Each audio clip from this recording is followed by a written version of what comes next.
জামায়াতের নবনির্বাচিত প্রার্থী শপথ গ্রহণের ২৪ ঘণ্টা পার না হতেই ছুটে গেলেন ঢাকা ১২ আসনের প্রান্তিক মানুষের কাছে।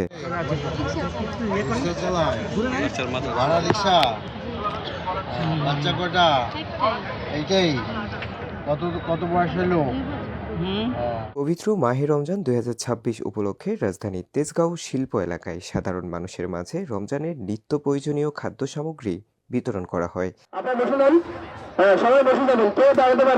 একটি বেসরকারি সংস্থার সহযোগিতায় এবং জামাতের উদ্যোগে এই কর্মসূচি অনুষ্ঠিত হয়। নির্বাচনের পরপরই মাঠে নেমে জনগণের পাশে দাঁড়ানোকে ইতিবাচকভাবে দেখছেন স্থানীয়রা।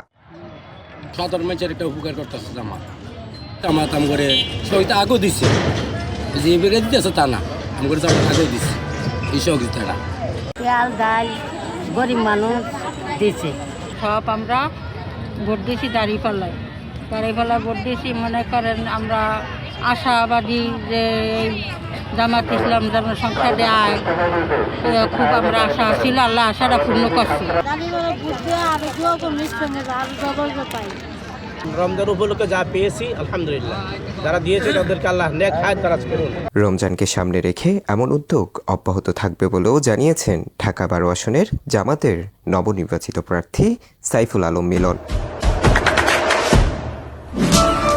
দেশে দেশে সবার সাথে দ্য নিউজ।